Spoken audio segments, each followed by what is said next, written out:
आज की ये वीडियो हर एक सीए फाउंडेशन बच्चों के लिए काफी इंपॉर्टेंट है जो अपना सितंबर 2024 का अटेम्प्ट देने वाले हैं। बच्चे काफी असमंजस में हैं कि सर हमारी जो न्यू सिलेबस के अकॉर्डिंग जो प्रिपरेशन होनी चाहिए वो किस तरीके से होनी चाहिए। तो बच्चों ये वीडियो आप सभी के नाम। वीडियो को अंत तक देखना ना भूले और पसंद आए तो ज्यादा से ज्यादा दोस्तों तक जरूर शेयर करें।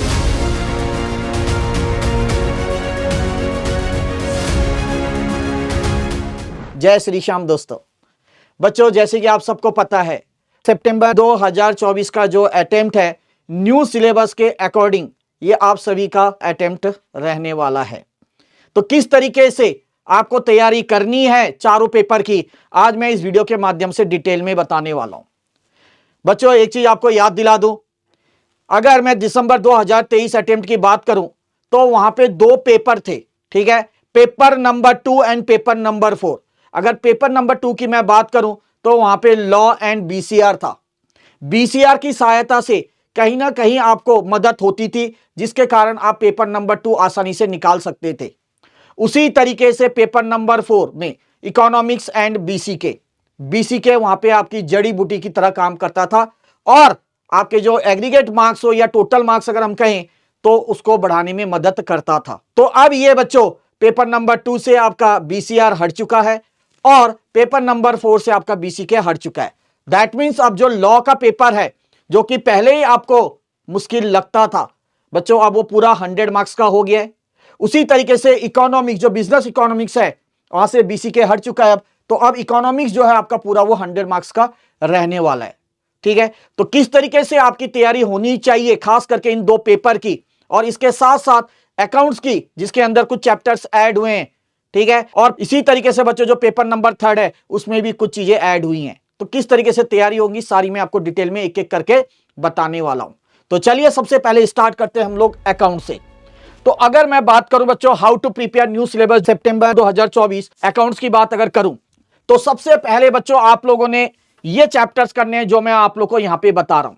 ये चैप्टर्स अगर आप करके जाते हैं ना तो आप आसानी से इतना तो कॉन्फिडेंस लेवल ला सकते हैं कि हाँ भाई आप पास कर सकते हो इन सब्जेक्ट्स पर। तो अकाउंट्स के अंदर बच्चों सबसे पहले आपने करना है bank reconciliation statement, inventories, depreciation, bills of exchange, rectification of errors और जर्नल एंड लेजर। तो ये अगर आप करके जाते हैं तो बच्चों आसानी से यहां आपको 35 से 40 मार्क्स देखने को मिलेगा। क्या बोला मैंने? 35 to 40 मार्क्स, तो बहुत बड़ी बात है। इसके बाद बच्चों नेक्स्ट आ जाइए आप एनपीओ प्लस फाइनल अकाउंट, ठीक है, ये आपने करना है और इसके साथ साथ आपने करना है इनकम्प्लीट रिकॉर्ड। ये इनकम्प्लीट रिकॉर्ड ये आपके लिए नया चैप्टर है, ठीक है। अगर आप एनपीओ फाइनल अकाउंट अच्छे तरीके से तैयारी करके जाते हैं तो इनकम्प्लीट रिकॉर्ड करने में भी आपको ज्यादा दिक्कत नहीं आएगी। तो अगर मैं इन 3 चैप्टर्स की बात करूं इनको मिलाकर आपका 30 मार्क्स यहां पे आपको पूरा पूरा देखने को मिलेगा। तो यहीं पे अगर मैं बात करूं 40 और 30 70 मार्क्स तो देखो यहीं पे आपके कवर हो जाते हैं, ठीक है। उसके बाद आपके और भी बहुत सारे चैप्टर्स हैं तो धीरे धीरे करके फिर आपने आगे आना है किस पे, आपने नेक्स्ट आना है बच्चों पार्टनरशिप, ठीक है। इसके अंदर आपको एक नया टॉपिक देखने को मिलेगा डिसॉल्यूशन, ठीक है। नेक्स्ट है आपका कंपनी अकाउंट्स। तो कंपनी के अकाउंट्स के अंदर भी आपको कुछ चीजें नई देखने को मिलेगी जैसे शेयर्स हो गया, रिडेम्पशन ऑफ प्रेफरेंस शेयर्स हो गया, एटसेट्रा। तो ये अगर मैं बात करूं दोनों चैप्टर्स की तो बच्चों ये 20 + 20 मार्क्स कैरी करता है। मतलब ऊपर वाला जो है बच्चों पार्टनरशिप वो आपका 20 मार्क्स और कंपनी अकाउंट्स की बात करूं वो आपका 20 मार्क्स है। तो अगर आप इस तरीके से तैयारी करते हैं अगर मैं बात करूं अकाउंट्स की तो बच्चों आपकी बहुत अच्छे से तैयारी हो जाएगी। बाकी इसके बाद जो रिमेनिंग चैप्टर्स आपके रहते हैं वो आप आसानी से कर सकते हैं। तो सबसे पहले आपने ये करना है ताकि आप एक अच्छा स्कोर कर सके, ठीक है। अच्छा एक चीज इसमें मैं आपको बताना चाहूंगा, जैसे जैसे आपका चैप्टर कंप्लीट होता है बच्चों सबसे पहले आपने क्या करना है जो आईसीआई मॉड्यूल के इलस्ट्रेशंस है जो क्वेश्चंस है, ठीक है, वो आपने खुद से करना है। मैं बार बार कह रहा हूं हाथ से लिख के करना है। जिनके पास हमारी परफेक्ट प्रैक्टिस बुक है उनको आईसीआई मॉड्यूल छूने की भी जरूरत नहीं है क्योंकि हमारे परफेक्ट प्रैक्टिस बुक के अंदर आपको पास्ट एग्जाम्स के जो क्वेश्चंस है, ठीक है, आईसीआई मॉड्यूल के जो क्वेश्चंस है या इलस्ट्रेशंस है वो सब चीज आपको देखने को मिलेंगे, चाहे वो आरटीपी के क्वेश्चंस हो चाहे मॉक टेस्ट पेपर के क्वेश्चंस हो, सब देखने को मिलेंगे, ठीक है। तो एक एक क्वेश्चन आप लोगों ने अपने हाथ से करना है। बार बार मैं यही चीज कह रहा हूं तभी जाके आप अकाउंट्स का पेपर निकाल पाएंगे। उसके बाद आता हूं मैं नेक्स्ट पेपर पे लॉ के ऊपर। लॉ के ऊपर सबसे पहले आपने क्या करना है सेल्स ऑफ गुड्स एक्ट। क्या बोला मैंने? सेल्स ऑफ गुड्स एक्ट करना है कि बहुत ही आसान चैप्टर है। इसके साथ साथ आप पार्टनरशिप एक्ट करेंगे। अगर ये दो चैप्टर्स की मैं बात करूं, इन दो चैप्टर्स को मिला के ही आपको सीधा सीधा 40 मार्क्स देखने को मिलेंगे। नेक्स्ट आ जाइए आप, नेगोशिएबल एक्ट और कंपनीज एक्ट, इन दोनों चैप्टर को मिला के आपका 35 मार्क्स आपको देखने को मिलेंगे। तो टोटल देखो आपके यहीं पे 75 बनते हैं। इसके बाद आपका एलएलपी है, इंडियन कॉन्ट्रैक्ट एक्ट है, ठीक है, वो आप धीरे धीरे करके करते रहना। पर सबसे पहले आपने ये करना है, क्योंकि ये चैप्टर जो है वो आसानी से आप कंप्लीट कर लेंगे, ठीक है ना। 70 मार्क्स आपका या 75 मार्क्स के लगभग आपको एक श्योरिटी हो जाएगी कि मैं ला सकता हूं। बाकी फिर आस्ते आस्ते इंडियन कॉन्ट्रैक्ट एक्ट, जैसे मैंने आपको कहा, एलएलपी हो गया, वो आप धीरे धीरे करके करते रहिए। इसके अंदर क्या चीज खास ध्यान रखनी है, इसके अंदर राइटिंग प्रैक्टिस चाहिए, ठीक है। आप कुछ भी टॉपिक पढ़ रहे हो उसको लिख लिख के बार बार प्रैक्टिस करना। इसमें लिखने की खास तरीके, जिसका बार बार कहते हैं कि राइटिंग प्रैक्टिस ही आपको लॉ में पार कराएगा, ठीक है। तो इसमें यह ध्यान रखना, जिनके पास परफेक्ट प्रैक्टिस बुक है, हर एक क्वेश्चन को कम से कम 3-3 बार लिखना ही लिखना है मेरे बच्चों। अब आते हैं हम लोग पेपर नंबर 3, ठीक है, जो कि है हमारा क्वांटिटेटिव एप्टीट्यूड, ठीक है। पहले इसका नाम था आपका business mathematics statistics and logical reasoning, सिर्फ नाम बदला है, ठीक है, क्वांटिटेटिव एप्टीट्यूड। अब बच्चों इसके अंदर आपने क्या देखना है, सबसे पहले आपने करना है मैथमेटिक्स ऑफ फाइनेंस। आपको पता है time value of money, yes sir, वही चैप्टर है ये, सेम नाम बदला है, बस क्वेश्चंस वही है, सब टॉपिक वही है, कुछ अलग नहीं है। पहले भी यहां से आपको 12 से 14-15 नंबर के क्वेश्चन देखने को मिलते हैं, अभी भी आपको 12 से 15 मार्क्स ही देखने को इस चैप्टर से आपको मिलेंगे। बहुत इंपॉर्टेंट चैप्टर है ये, चाहे नॉन मैथ्स बैकग्राउंड का बच्चा हो, चाहे मैथ्स बैकग्राउंड का बच्चा हो, हर किसी ने बहुत अच्छे तरीके से प्रैक्टिस करना है। मैं बार बार कह रहा हूं, हर एक क्वेश्चन प्रैक्टिस करना है, बार बार मैं वही चीज कह रहा हूं, किससे, पीपी बुक से, ठीक है। चलो उसके बाद आते हैं हम लोग नेक्स्ट स्टैट वाला portion, statistical description of data, ये थ्योरी बेस्ड है ज्यादातर।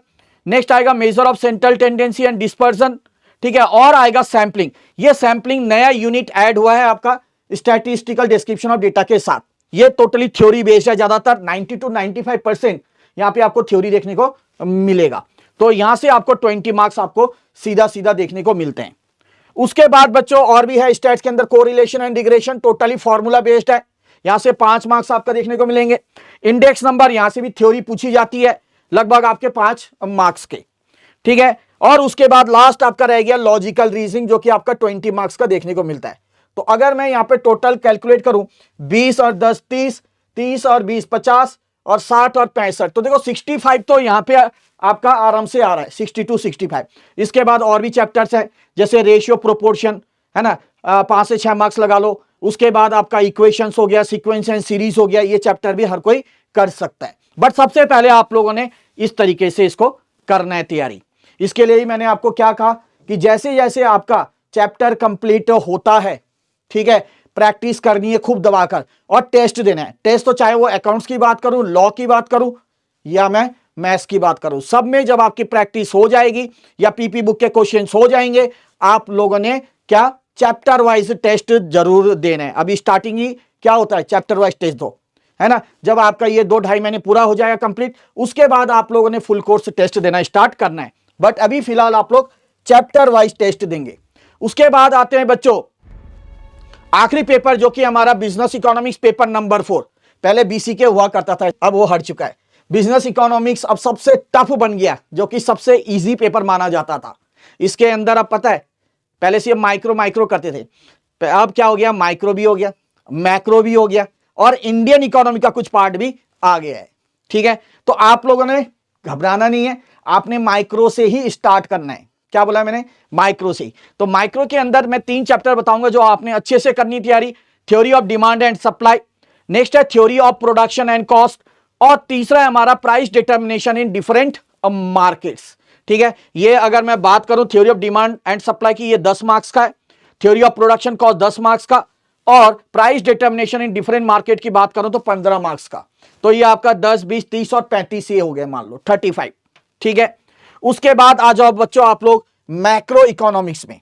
मैक्रो के अंदर क्या करना है आपने, देखो डिटर्मिनेशन ऑफ नेशनल इनकम जो कि 15 मार्क्स का है, पब्लिक फाइनेंस जो है 10 मार्क्स का है, मनी मार्केट जो 10 मार्क्स का है, और इंटरनेशनल ट्रेड जो है वो 10 मार्क्स का है। तो मैक्रो इकोनॉमिक्स के अंदर ये 4 चैप्टर काफी इंपॉर्टेंट है। अगर आप इन सबको टोटल करके देखो तो बच्चों 10, 20, 30, 40, 50, 60, 70 और 80, तो 80 मार्क्स आपको यहां पे खुद ही देखने को मिल रहा है ना। तो आसानी से आपका हो जाएगा। इसके बाद जो छोटे छोटे चैप्टर है आप वो कर सकते हैं, जैसे इंट्रोडक्शन हो गया टू बिजनेस इकोनॉमिक्स हो गया आपका, है ना, बिजनेस साइकिल हो गया, ये छोटे छोटे चैप्टर हैं, इसको आप आसानी से कर सकते हैं। तो इसके अंदर भी आपने क्या करना है, जो आईसीएआई मॉड्यूल के एक्सरसाइज क्वेश्चन है वो बिल्कुल भी नहीं छोड़ना है। जिनके पास, बार बार कह रहा हूं, हमारी पीपी बुक है, सारे क्वेश्चंस उसमें दिए गए हैं, उसको बहुत अच्छे से तैयारी करो। 2-3 बार अगर पढ़ लोगे ना ढंग से पीपी बुक को, सारे क्वेश्चन वहीं पे है, उसके अलावा नहीं आएगा कुछ भी। ठीक है बच्चों, तो ये पूरी किस तरीके से आप लोगों ने ये तैयारी करनी है। चाहे अगर मैं बात करूं अकाउंट्स के लिए, तो ये सारी चीजें मैंने आप लोगों को बता दी हैं पहले, है ना, किस तरीके से आप लोगों ने ये तैयारी करनी है।